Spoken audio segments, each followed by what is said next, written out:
my name is Tantra, and I am currently a second-year computer science and psychology double major, minoring in Japanese studies at SCU. Hi guys, my name is Jacklin Kertayasa, and I'm currently a second year majoring in economics and marketing and minoring in international business and Japanese. Today, Grace and I will be wrapping up the modern language takeovers by talking to you a little bit about SCU's Japanese program. So even though I'm minoring in Japanese, I actually didn't have any experience with it before SCU. My high school didn't offer any Japanese classes, so I started with Japanese 1, the very basics, during the fall quarter of my freshman year. So kind of different to Grace, I started learning Japanese in high school and I took AP Japanese in my junior year, so I was able to start with Japanese 100 at SCU, meaning that I only have to take 4 classes in total to fulfill the Japanese minor.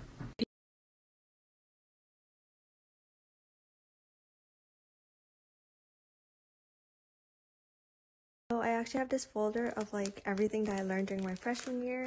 You really just get started with introductions and the basic phrases, how to read and write in Japanese, and slowly over time you'll just learn more vocabulary, more kanji, and the different grammar points until you're writing full sentences. And all the teachers are super sweet when it comes to answering all your questions and clearing up any confusion that you might have, and I think it gave me a really strong basis in the language. That was my Japanese 23 class, which is the intermediate level, and we just meet every Monday, Wednesday, and Friday to go over different class exercises and practice conversation with our classmates. So after finishing Japanese 1 through 23, you'll move on to your advanced Japanese classes. So these classes don't go too much into grammar, but instead they dive deep into certain aspects of Japanese culture and language.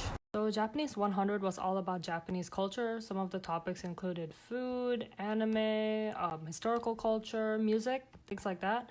And for my final project, I decided to talk about Japanese desserts, as you can see here. One was all about speaking and learning how to hold natural conversations. So this is one example of our assignments where we had to learn how to refuse different people's favors according to the situation. Japanese 102 right now, which is all about societal issues in Japan. And right now we're watching a drama and analyzing all of the societal issues present and writing blogs about our opinions on them. The class you have to take to fulfill the Japanese minor is any upper division Japanese elective. So the one I'm taking right now is all about Japanese food. And this is a really great class because it also fulfills your CNI 3 requirement, which is sort of a history class. So this is something that my class is doing, which I think is super cool.